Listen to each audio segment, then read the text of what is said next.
Hello dear students, so in this video we'll talk about n-type semiconductors. Okay, it's fairly simple. n-type semiconductors आपको याद रखना है पहले तो कौन से होते हैं जिसमें हम पेंटावेलेंट इम्प्योरिटी मिक्स करते हैं. कौन सी इम्प्योरिटी? पेंटावेलेंट. पेंटावेलेंट मतलब जिनके लास्ट शेल में 5 इलेक्ट्रॉन्स होते हैं, जैसे कि arsenic, antimony, these kind of impurities.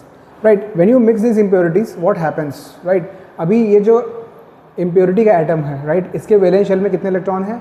5 electron हैं. एग्जिस्टिंग स्ट्रक्चर क्या था? यहाँ पे बीच में एक सिलिकॉन था और उस सिलिकॉन ने 4 नेबरिंग सिलिकॉन एटम से कोवेलेंट बॉन्ड बनाया हुआ था. In each bond there was 1 pair of electrons being shared. तो जब ये रिप्लेस करेगा सिलिकॉन एटम को, right, so it will create bonds with 4 silicon neighbouring atoms, जिसमें कि आप एक 1 पेयर इलेक्ट्रॉन शेयर होगा. आप जैसे कि आप देख सकते हैं ये ब्लू वाले इलेक्ट्रॉन जो हैं ये इम्प्योरिटी एटम्स के हैं, पेंटावेलेंट एटम के, और जो ये आपको येलो इलेक्ट्रॉन्स दिख रहे हैं वो सिलिकॉन के हैं, राइट. और आप जैसे देख सकते हैं कि 4 इलेक्ट्रॉन्स तो इसके ऑक्यूपाई हो गए किसमें? बॉन्ड फॉर्मेशन में. एक इलेक्ट्रॉन जो कि पेंटावेलेंट इम्प्योरिटी है, 1 electron is now free. It is not taken part in the bond formation. Because of this the ionisation energy to release this electron and make it available in the conduction band, that ionization energy is fairly less. अगर आपको data wise समझना हो तो silicon का जो pure मतलब intrinsic semiconductor में जब आपको एक इलेक्ट्रॉन को वैलेंस बैंड से कंडक्शन बैंड में भेजना होता है तो आपको 1.1 इलेक्ट्रॉन वोल्ट एनर्जी उसको देनी पड़ती है. ये वही चीज़ जर्मेनियम के लिए 0.72 है. वही जब आप इसको पेंटावेलेंट इम्प्योरिटी से डोप करते हैं और ये जो आपको इलेक्ट्रॉन मिलता है इसकी ionisation energy 0.05 electron volt, which is आप देख सकते हैं 1.1 से फैली लो है. और जर्मेनियम के लिए ये 0.01 हो जाती है, 0.72 से भी ये फैली लो है. सो इसका मतलब क्या हुआ? This electron can be available in conduction band even at low temperature, even at room temperature. आपको बहुत सारे इलेक्ट्रॉन्स इस तरीके से अवेलेबल मिल सकते हैं. बिकॉज ये जो इम्प्योरिटी एटम आया है ये इलेक्ट्रॉन देने की टेंडेंसी रख रहा है. इसने एक इलेक्ट्रॉन अपना दे दिया कंडक्शन के लिए, लाइक डोनेट कर दिया, क्योंकि 4 इलेक्ट्रॉन इसने अपने, इसके पास 5 इलेक्ट्रॉन थे टोटल, राइट, उसमें से 4 इसने बॉन्ड फॉर्मेशन के लिए दे दिए, राइट. एक जो इसके पास बचा वो उसने डोनेट कर दिया किसके लिए? कंडक्शन के लिए. तो इस पर्सपेक्टिव से देखा जाए तो इसको हम डोनर इम्प्योरिटी भी बोल सकते हैं. तो प्लीज़ याद रखिए पेंटावेलेंट इम्प्योरिटी को हम डोनर इम्प्योरिटी भी बोलते हैं, डोनर इम्प्योरिटी, राइट, क्योंकि ये इलेक्ट्रॉन डोनेट कर रहा है.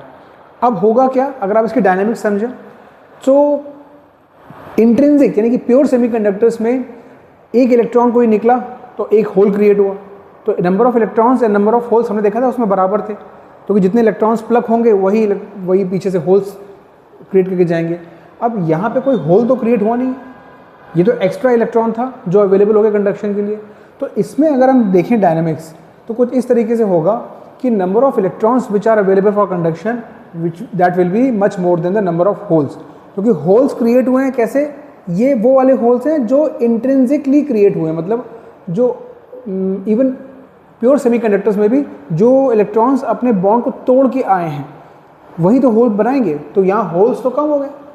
इलेक्ट्रॉन 2 सोर्सेज से आ रहे हैं. इलेक्ट्रॉन का पहला सोर्स तो है वो डोनर इम्प्योरिटी जिसने अपना इलेक्ट्रॉन दिया, प्लस जो होल्स क्रिएट हुए वो वाले इलेक्ट्रॉन भी हैं. तो यहाँ पे इलेक्ट्रॉन का कंट्रीब्यूशन 2 साइड से है, इम्प्योरिटी से भी और इंट्रिंसिक सेमीकंडक्टर से भी.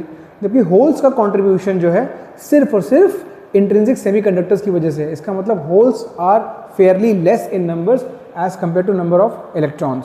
तो इस केस में हम बोल सकते हैं कि electrons are majority charge carriers. ठीक है, electrons are majority charge carriers and holes are minority charge carriers.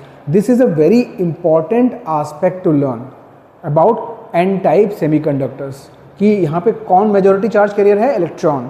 और उसका रीज़न हमने समझ लिया है. ठीक है, तो अगर हम टोटल नंबर ऑफ इलेक्ट्रॉन्स की बात करें जो कंडक्शन के लिए अवेलेबल हैं तो होगा number of electrons from donor atoms. तो जितना डोनर एटम आप डालोगे, हम ये मान के चलते हैं जितने डोनर एटम डालेंगे वो सबके सब एक इलेक्ट्रॉन ईच दे देंगे. सो उतने आपको मिलेंगे electron, plus few thermally excited, ये वही वाले हैं जो इंट्रिंसिक तरीके से क्रिएट होते हैं प्योर सेमीकंडक्टर्स के, थर्मली एक्साइटेड इलेक्ट्रॉन्स जो अपना बॉन्ड ब्रेक करके आए थे. ठीक है, तो ये ओवरऑल स्टोरी है एन टाइप सेमीकंडक्टर्स की। अब यहाँ पे एन टाइप सेमीकंडक्टर्स में एक चीज़ याद रखिए कि current due to electrons IE will be much higher than current due to holes. Okay, natural सी बात है क्योंकि number of electrons is much more. अब एक और इम्पॉर्टेंट चीज़, इस चीज़ को हम एनर्जी बैंड डायग्राम में कैसे डिपिक्ट करें। जो हमने इम्प्योरिटी जो मिलाई उससे इसके एनर्जी बैंड डायग्राम की डायनामिक्स में क्या फ़र्क पड़ा, इसको ज़रा ध्यान से समझिएगा क्योंकि ये भी एग्जाम के लिए बहुत इंपॉर्टेंट है। देखो यहाँ पे हमारे पास प्योर सेमीकंडक्टर था, उसमें एक ये इसका top most level of the valence band and this is the lowest level of conduction band. इतना हमारा इंट्रिंसिक मतलब प्योर सेमीकंडक्टर्स का इतना बड़ा एनर्जी गैप था। लेकिन जैसे ही आपने इसमें you mix impurity of pentavalent type, तो क्या हुआ, एक नया एनर्जी बैंड क्रिएट हुआ which is energy band of the donor atom, which is you can see which is fairly above the valence band, right. और इस donor band, donor energy band, right, इस band का conduction से जो gap है you can see it is fairly less than the original energy gap. मतलब आप इसको समझ रहे हो क्या कहना चाह रहा है ये, कि अगर आपको टिपिकली एक इंट्रिंसिक एक प्योर सेमीकंडक्टर्स में यहाँ से इलेक्ट्रॉन उठा के वहाँ भेजना है तो आपको इतना एनर्जी देना पड़ेगा, जो कि हम देख रहे थे सिलिकॉन के लिए 1.1 इलेक्ट्रॉन वोल्ट था, राइट।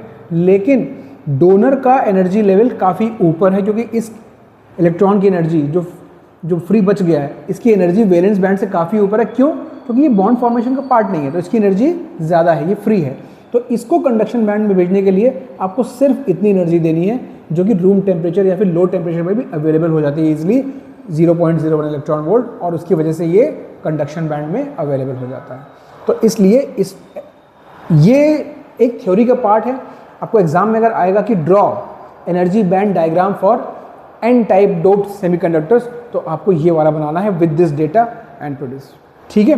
तो यहाँ पे एक चीज़ आप और नोटिस कर रहे होंगे कि होल यहाँ पे सिर्फ एक क्रिएट हुआ है। एक मतलब कि इट्स फेयरली लेस, एक का मतलब ऐसा नहीं कि यहाँ पे एक होल होता है हमेशा, holes will be Fairlie less and number of electrons जो हैं अवेलेबल हैं वो काफ़ी ज़्यादा हैं। तो आप क्या देख रहे हो कि number of holes is very very less than the number of electrons available for conduction, और इसीलिए हम बोलते हैं IE will be greater than IH। Current due to electrons will be much higher than current due to holes, yes. लेकिन अभी भी वो चीज़ अभी भी ट्रू है कि total conduction current will still be the sum of IE plus IH। लेकिन यहाँ पे हमको बस ये ध्यान रखना है कि IE is my main majority current, So this is the dynamics of N-type semiconductors.